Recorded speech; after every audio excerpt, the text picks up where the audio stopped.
बिस्मिल्लाहिर्रहमानिर्रहीम। बोलते कालम के साथ मैं आमिर रज़ा खान, और आगाज़ इससे करूँगा कि आपको क़यामत से पहले जो बहुत सारी अहादीस में निशानियाँ बताई जाती हैं, उसमें ख़ित्ता अरब जो है ये बहुत अहम है। आपको इस ख़ित्ता अरब पर नज़र रखनी है। यहाँ पर होने वाली जुग़राफ़ियाई, सियासी और बादशाही तब्दीलियाँ जो हैं ये बहुत सारे चीज़ों को और बहुत सारी निशानियों को ज़ाहिर करेंगी। अब मुत्तहिदा अरब अमारात जो है ओपेक से अलहदा हुआ। इस पर मैंने आपको 2 दिन पहले जो ख़बर दी थी कि इज़राइल जो है वो अपना आयरन डूम लेकर मुत्तहिदा अरब अमारात में पहुंच गया है, और ये खुल्लम खुल्ला जो है सऊदी अरब के ख़िलाफ़ एक महाज़ है। ईरान एक तरफ रह जाएगा और ये सऊदी गवर्नमेंट के ख़िलाफ़ एक महाज़ है। बहुत सारे लोगों ने मुझे पर्सनली भी और मैसेज में भी कहा कि ये आप कैसे कह सकते हैं, लेकिन अगले ही रोज़ ठीक 24 घंटे के बाद ओपेक से अलहदगी ने मेरी ये बात साबित कर दी, क्योंकि इस वक्त जो ओपेक कंट्रीज़ हैं उनमें सबसे ज़्यादा तेल पैदा करने वाला मुल्क जो है तकरीबन 90 लाख बैरल रोज़ाना की बुनियाद पर जो तेल पैदा करता है सऊदी अरब है, और 29 लाख बैरल जो है वो पैदा करता है मुत्तहिदा अरब अमारात। ओपेक के तमाम ममालिक जितने भी हैं, चाहे ओपेक है चाहे ओपेक प्लस है, वो एक माहदे के तहत अपनी तेल की पैदावार को एक हद से ज़्यादा ना बढ़ाते हैं ना कम करते हैं, ताकि तेल की तरसील भी जारी रहे और कीमतों में भी कंट्रोल रहे। इसी में से निकलने का नाम जो है ओपेक से निकलना है, जो कि 1 मई को होना है। लेकिन ये इससे इतनी बड़ी ख़बर नहीं है। ख़बर ये है कि मुत्तहिदा अरब अमारात और सऊदी अरब बहुत सारे अस्करी मामलात में भी एक दूसरे के आमने सामने हैं, और ये जो है ये मामला ईरान से भी ज़्यादा गहरा है। देखिए, ईरान का बराह रास्त कोई ऐसा मामला नहीं था। ईरान की बहुत सारी कंपनीज़ दुबई के रास्ते प्रॉक्सी इस्तेमाल करते हुए अपने कारोबार चला रही थीं, ये बात हकीकत है। लेकिन जब ईरान पर हमला हुआ तो उसने अमरीकी अड्डों पर, अमरीकी दफातर पर हमले शुरू किए, जिसको ऐसे अज्यूम किया गया जैसे उसने अरब और मुत्तहिदा अरब अमारात के ममालिक पर हमले किए हैं। लेकिन ईरान वाज़ह करता चला जा रहा था कि अगर उसकी गैस फील्ड को नुकसान पहुंचेगा तो वो किसी की गैस फील्ड नहीं रहने देगा, उसकी ऑयल फील्ड्स को नुकसान पहुंचेगा तो किसी की ऑयल फील्ड्स नहीं रहने देगा। लेकिन इस दौरान एक खामोशी से और दुश्मनी जो है पनप रही थी, यानी एक ऐसी खामोशी जिसमें हमें नज़र आता था कि किसी न किसी वक्त में ये टकराव जो है ये बड़ा शदीद हो जाना है।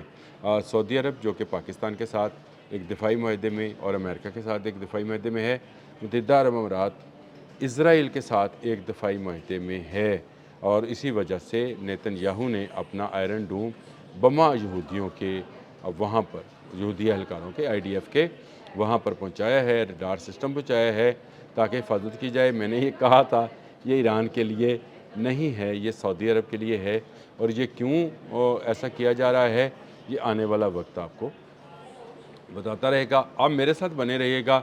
मैं इस खित्ते को और इस पर होने वाली तब्दीलियों को के बारे में आपको आगाह करता रहूँगा। ये हमारे लिए बड़ा अहम है। हमारे लिए तमाम मुस्लिम ममालिक जो हैं हमारे दोस्त हैं। ईरान है, अरब है, अजम है, अगर वो मुसलमान हैं, वो 54-56 ममालिक जो मुसलमान होने का दावा करते हैं, वो हमारे लिए अहम, हमारे भाई हैं, और हम एटमी क़ुव्वत हैं, हम लीड कर रहे हैं। इसलिए हम तमाम तनाज़ात पर नज़र रखना जो है वो हमारे लिए ज़रूरी है। और दूसरा, तेल की पैदावार पर क्या असरात होंगे।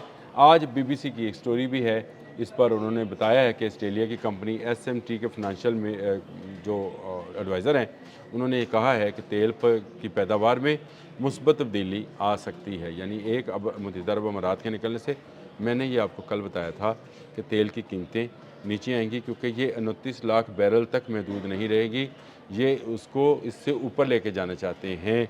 और यही बात जो है उसके वज़ीर ने जो है मुत्तहिदा अरब अमारात के जो वज़ीर हैं उन्होंने भी यही बात की है। उन्होंने कहा है कि हम जो हैं इस तेल की पैदावार को जो है बढ़ाना चाहते थे, और ये ओपेक में होना मुमकिन नहीं था, इसलिए हम इसको लेकर निकले हैं। अल-हाज़मी नाम है शायद इनका, जी हाँ ऐसे ही नाम है।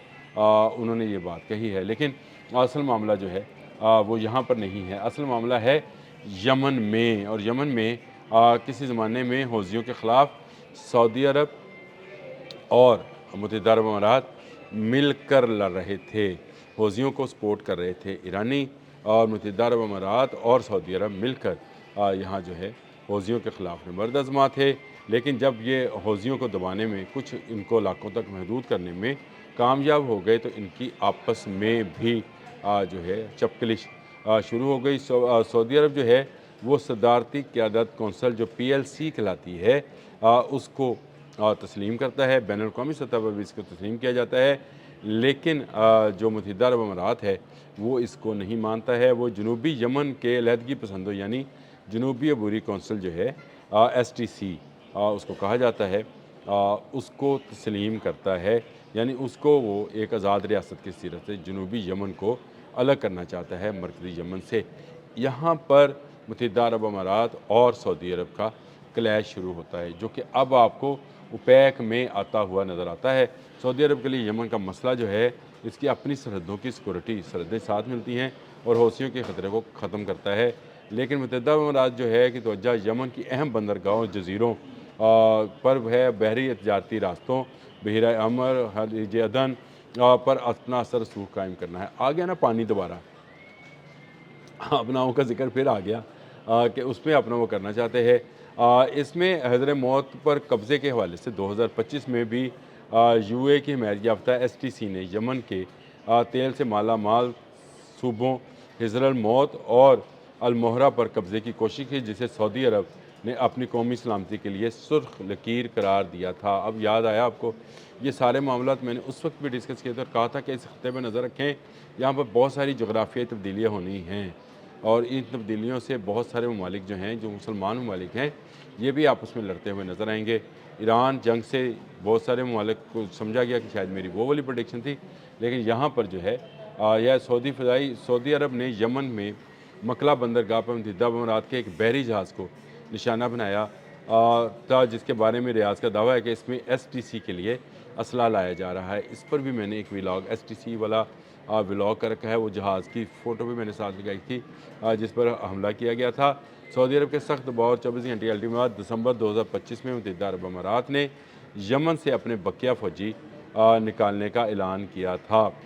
یہ اختلافات یہاں تک محدود نہیں رہے، مشرق وسطیٰ اور افریقہ جیسے سوڈان اور صومالیہ میں اثر رسوخ کے حوالے سے بھی یہی ہوا۔ صومالی لینڈ جو بنا رہے ہیں اسرائیلی، آنے والے وقت میں آپ ذرا سنیں گے کہ متحدہ عرب امارات نے صومالی لینڈ کو تسلیم کر لیا ہے۔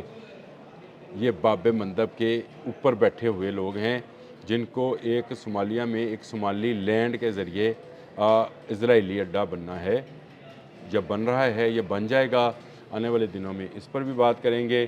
اور میں یہ سمجھتا ہوں کہ یہ صرف اوپیک سے علیحدگی نہیں ہے، یہ دو بڑے اسلامی ممالک جو امیر ممالک ہیں، بڑے کیا ہونا ہے، بڑا تو اللہ کی ذات ہے، لیکن اس کے بعد اگر زمینی قوت کی بات کی جائے تو وہ پاکستان ہے، لیکن یہ دو بڑے معاشی طور پر جو ہے مضبوط ملک جو ہیں، یہ آمنے سامنے ہیں۔ نہ صرف یمن میں، اب یہ تیل پر بھی آمنے سامنے ہوں گے، اور جب یہ آمنے سامنے ہوں گے اور لڑیں گے تو نقصان کس کا ہوگا؟